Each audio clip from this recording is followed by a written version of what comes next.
the trailer for The Monkey, or squinting at your phone late at night at YouTube, one would think they've understood the premise of the film. I mean, that is the point of a trailer, right? To present an accurate portrayal of what the film is about, so then the audience can decide if they want to invest their time and money to go watch it. Yet The Monkey, like so many other films in the past, present, and probably the future, instead decided to opt for misleading marketing tactics, which kinda backfired. I experienced firsthand the two ends of the spectrum of people reacting to what this film was actually about. On one hand, outrage of having expected to go see a genuinely scary, serious horror film riddled with jump scares. On the other, people who precisely avoided going to watch the film because of this, and when they found out it was actually more of like a camp, silly film, were confused as to why the marketing team didn't appeal to their target audience in the first place. In my case, being a bit of a scaredy cat,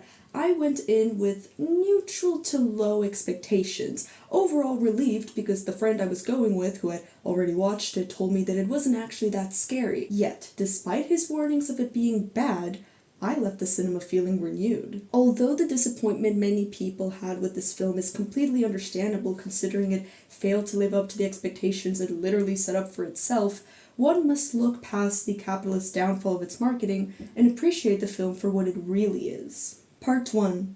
A silly, goofy, gory film. Everything about this film, from its being an adaptation of a Stephen King short story with an original twist script, its on-the-nose dialogue, playful acting, and freeze-frame editing, is absurd in the best way possible. The Monkey's humor seems only reinforced by its ever-present gore, which, even if you're like me and sensitive to that kind of thing to the point of having to look away, you'll do so while bursting out laughing. Again, if this is not what you signed up for, The Monkey is inevitably disappointing. It's like going to watch Barbie and expecting to see a super politically correct, all experiences encompassing feminist manifesto. It's a fruitless endeavor, which is why production companies should stop these misleading marketing tactics, because it's only going to backfire in the long run. But that's a conversation for another video. This video is about why, even if you're not the biggest fan of the horror genre, The Monkey still forces you to reconsider your own biases and expectations associated with it. To carefully weave together gut-wrenching gore with abdomen pain-inducing laughter is no easy task, and writer-director Oz Perkins does so masterfully,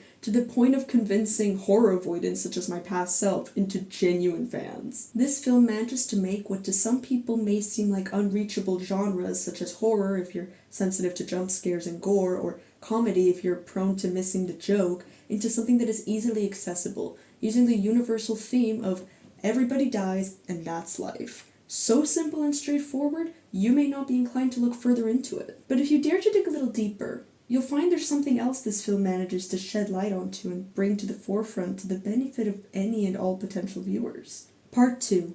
Generational Trauma.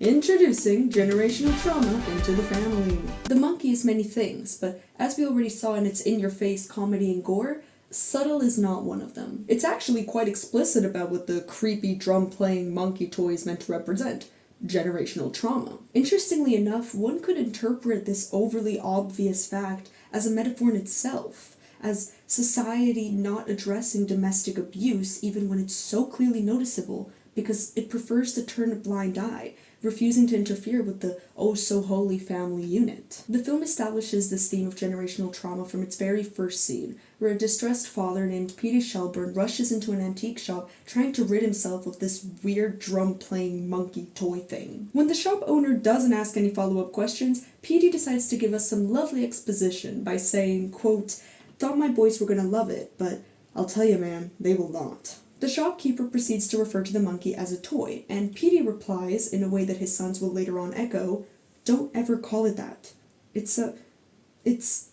Actually, I don't know exactly what it is." This inability to identify the monkey and the generational trauma it symbolizes reflects the way that up until very recently, our society lacked the basic vocabulary to address these situations in the first place. Although we never get to see Petey's own childhood, it's easy to imagine that he may have inherited this monkey from another loved one, or perhaps just some random individual who harmed him, whether it was intentional or unintentional. Shortly after our first gruesome murder via banging drums, Petey disappears and leaves his wife Louis to raise their 2 twin sons all on her own. The sons seem to already have quite a dysfunctional relationship where Bill bullies his brother Hal incessantly to the point that Hal is just constantly daydreaming of killing him, but things only get worse once they find the monkey amongst their father's possessions, officially undergoing the process of perpetuation of violence. Despite initially snatching the monkey from his brother's hands, Bill gets a bit scared and decides to give it back, pressuring Hal to turn the key and see what happens. And so Hal obeys, secretly wishing that if this monkey holds any power, it will fulfill his dream of finally killing his brother. A feeling which,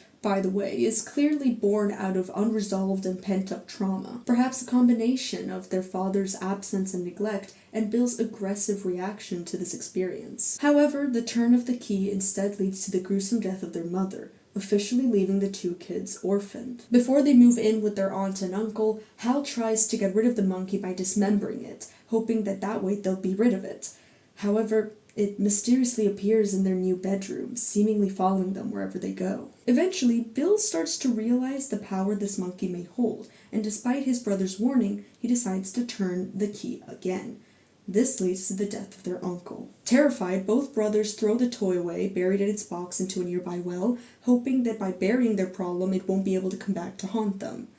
But, of course, it inevitably does. Cycle of violence. After a 25-year time skip, we meet adult Hal, who is about as stable as he was as a child, which is not saying much. Burdened with guilt and terrified of the monkey's possible reappearance in his life, Hal distances himself from all of his loved ones, most noticeably his now estranged brother and his son Petey, who he only sees once a year in fear that just by being present in other people's lives, he might bring them harm. It's also interesting to note that Hal names his son after his father, another curious example of generational recurrence. Bill, on the other hand, is very much not afraid of causing harm. Actually, he is the one actively perpetuating it. After reacquiring the monkey, Bill sets in motion a plan to gain vengeance on his brother, whom he now officially blames for their mother's death, by incessantly turning the key in hopes that it will eventually kill him. However, one cannot control the object of the monkey's wrath, and so it is that Bill sets in motion massive death and destruction in their town in the form of freak accidents. It is specifically after their aunt's death that Hal realizes that the monkey's back in action, but it takes him a while still to realize just who's pulling the strings, because he's burdened by the grief that comes with the realization that he will forever be haunted by this creature. Despite their valiant efforts, their problem could not be solved by avoiding it. When Bill reveals what he's been doing, he concedes to protecting Hal's son Petey in a twisted way. Since he has found out that the person turning the key is inevitably safe from its effects, he insists that Petey must be the one to turn it, keeping him safe while in turn hopefully being the determining factor that will finally cause Hal's death. This could be read as Bill considering that because Hal and Petey have a bit of a rocky relationship already, there's a higher chance of a weird Oedipus reincarnation of sorts taking place, where out of the son's anger for his father, or ignorance, he will finally kill him. On the topic of relevant ancient Greek myths, it's worth noting that Oedipus's 2 sons, Eteocles and Polynices, are another example of 2 brothers who fought due to generational trauma. Also known as their father was revealed to also be their brother, he proceeded to disappear, hey, Petey did that too, which ended up leading them to kill each other in battle. Domestic abuse and generational trauma are a tricky thing to resolve, especially when one of your family members refuses to change and doesn't care about the harm he's causing to the rest of your family, or in this case, the rest of the world. So, how do the characters of The Monkey move forward? Facing the problem, acceptance, and communication. When Petey's turn of the key doesn't cause Hal's death, Bill just gives up on his revenge. In this moment of vulnerability, both brothers decide to bond over their shared grief of their mother, choosing to forgive each other instead of continuing this never-ending blame game. However, right as they make amends, the monkey triggers Bill's death via decapitation with a bowling ball, referencing an earlier scene in the film where Hal was daydreaming of killing his brother in this way, which has their mother's name engraved on it. Symbolically, it is his 3 immediate family members, father Petey being symbolized by the monkey, his brother by the ball, and his mother Louis by her name being engraved on it, which caused Bill's death, even when he seemed to be about to change his ways. Which leads us to wonder if he actually would have, especially considering his history, if he had been given the chance to live on. People don't just change overnight. But I guess we'll never know. On their way home, Hal and Petey continue where Hal and his brother had left off, attempting to actually communicate with each other and face their problems head on. They decide to accept their fates as being inherently bound to the monkey and hope that this, in contrast to the previous avoidance, will prevent it from ever being actually wound up again. At this moment, Death passes by them and, with a curt nod, decides to spare them. Only for now, of course, because as the film repeats multiple times, everybody dies, and that's life. Okay, but out of all the motifs an artist can use, why did Stephen King decide to settle on a cymbal-playing monkey toy instead of literally anything else? This part of the video is for OBSCURAE paid aficionados, which is what we call the members of our site. Free membership means you get our weekly newsletter roundup of all of our unique independent coverage and access to our comment sections on the site. Paid membership is £5 a month, which gets you access to extended content, deep dives, ad-free and early access to our video essays, and if you get a yearly subscription, you get 17% off and a free 20-ounce OBSCURAE mug. Thank you in advance for supporting us to keep bringing you coverage just like this. Conclusion: the value and power of comedy. As discussed in part 2, The Monkey is not a subtle film. So why is it that despite being such an obvious and powerful metaphor, a lot of people are dismissing it as a silly horror film? The answer is twofold. For one, as we already talked about, the film was just not marketed properly. Secondly, it speaks to a larger issue with society's perception of comedy genres as a whole. It can be easy to dismiss this film as superficial if one doesn't look beyond the visually gripping gore and absurd humor. However, as I hope this video has shown you, there very much is a deeper meaning to this film. And although it's quite obvious at times, it's worth analyzing to find hidden gems and meanings, something which all good art should aspire towards. In addition, it is important to note that the humor of The Monkey serves a larger purpose than just to leave you giggling in your seat. The topic of generational trauma is a historically complex one, and it involves a lot of emotional vulnerability to explore it head-on. Some people may find such topics hard to interact with in film, especially if it's a more straightforward, serious drama, which might hit a bit too close to home.